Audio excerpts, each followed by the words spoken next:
दामी ठाउँ रहेछ गल्लीमा नि चारैपट्टि क्यामेरा छन् फेरि है गल्लीमा त्यही त पुरातात्विक वस्तुहरू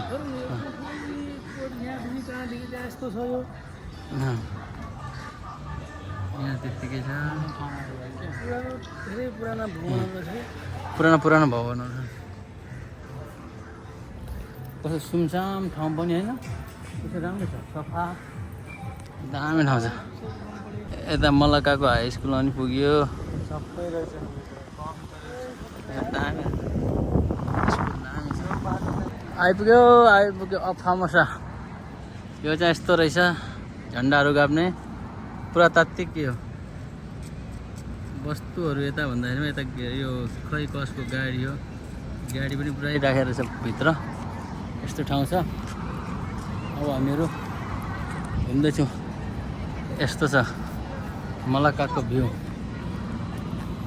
हामीहरू यता भित्र जाने हो सर यो भनेको मैले अघि बन्दुक थियो अब आऊ न ठाउँ चाहिँ राम्रो छ राम्रो एकदम राम्रो भ्यू यो भनेको गर्नु मैले यता पनि आइपुग्यो हामी बुकित मलक्का हेर्नुहोस् हामीहरू जाँदैछौँ माथि गएर यो भ्यू देखाउनु पऱ्यो कि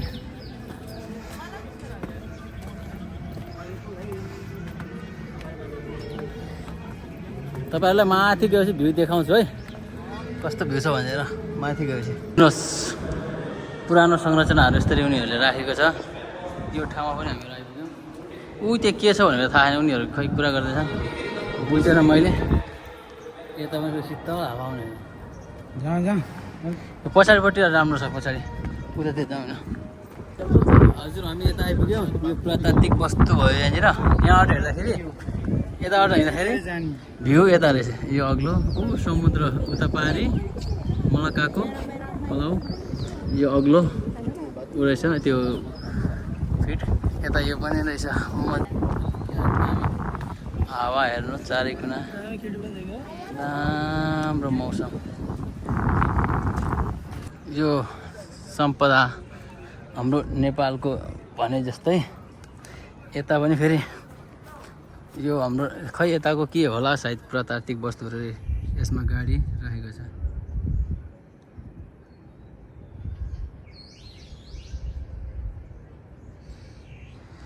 यस्तो धार्मिक सम्पदाहरू छ यता पनि यो सम्पदा हेर्न आएको मेरो मलक्का अब मलक्का यो हेरेपछि अब भ्यू सब ठाउँ त्यसपछि अब हामीहरू तल जान्छौँ मलक्का घुम्न आएको केटा हो पानी पऱ्यो यार पानी पऱ्यो पानी सँगसँगै अब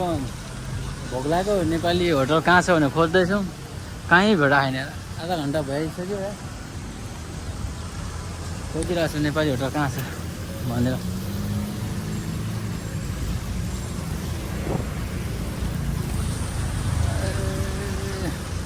नेपाली होटलै पाएन खोज्दा कति हुन्छ आधा घन्टा भइसक्यो अटो हो अटो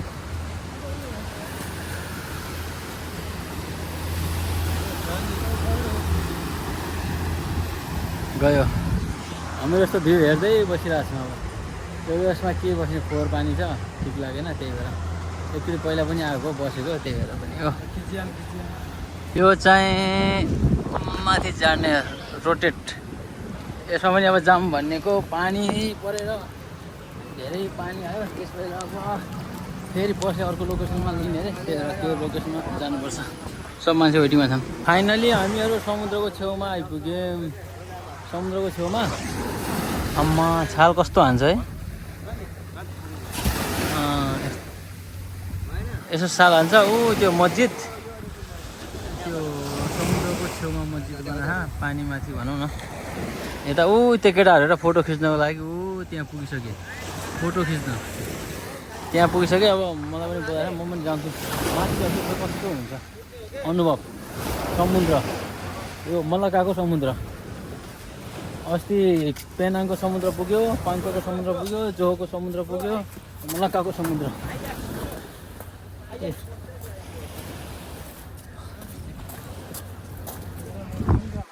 ठाउँ चाहिँ ठिक रहेछ यता पनि ठिक छ हेर्नु केटाहरू यत्रो थुप्रो हाम्रो कम्पनीको केटाहरू आइसक्यो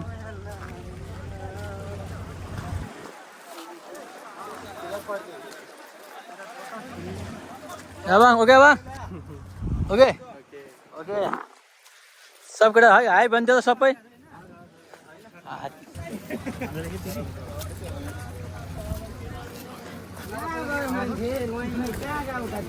खै सरोज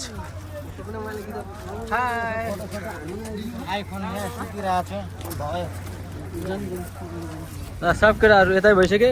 सबलाई देखाइसके अब म रिटर्न हुन्छु भयो फोटो भनेको अब अर्को वर्ष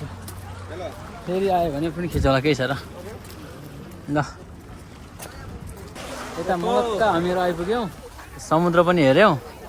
यहाँ मस्जिद पनि रहेछ अरू अनि सबैतिर घुमेपछि हामी यता आएको बाहिर निक्लेर यता आएको समुद्रको छेउमा हजुर अनि धेरै मान्छे हामी अरूको कम्पनीको उता रहेछ क्या कम्पनी उता पारि फोटो हाल्नु छ नि अरू अनि हामी तिनजना यता आएर गफसप अब चलिरहेको अब त जाने बेला भयो नि त हामीहरूको अब बसमा जाने फेरि अर्को ठाउँ घुम्ने कि कहाँ घुम्ने फेरि अर्को ठाउँ जाने हो अरू के भन्नु छ अरू के अब राम्रै छ भन्नु पर्यो राम्रो छ फर्स्ट टाइम छ नि त फर्स्ट टाइममा त राम्रो लाग्छ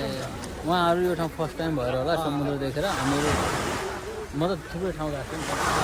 ठाउँकोर पनि यो पनि अनि त्यो एएनआई पनि थिएन धेरै ठाउँ गएर भएको होला मलाई ल हामीहरू त भर्खरै सुरुवात गरेको त्यो राम्रो छ भनौँ निजा आएको हाम्रो त्यो के भन्छ बोस आरा प्लेस एनवायरमेंट वेदर वेदर अरे नि टुडे वेदर सब ठीक ठाक है नो रेन वेदर पनि ठिक छ आज को मौसम हल्का पानी पर्यो तर के गर्नु हैन पानी परेर अलिकति त्यो उसको थ्रोबाट आएको हामीहरू जस्तो लाग्यो कि पानी परेपछि त्यस्तै भएको छ अब जो अरू ठाउँ पनि घुम्ने हो सायद लगी आधा लाइन तपाईँ घाम ए सुडा लगी लाइन तपाईँ म apa ada cerita kah? We go. Ya. 4 o'clock. Okay. Lagi ada lain tempat mau rounding kah? Ada, nanti saya mau. Oke, awak nanti thinking dulu mana tempat ada suka sana pergi. इधर का भी आना चाहिए ना यो ठाउँ भनेको त्यहाँ हेर्नुहोस् मस्जिद सलाता मलक्का को मस्जिद हो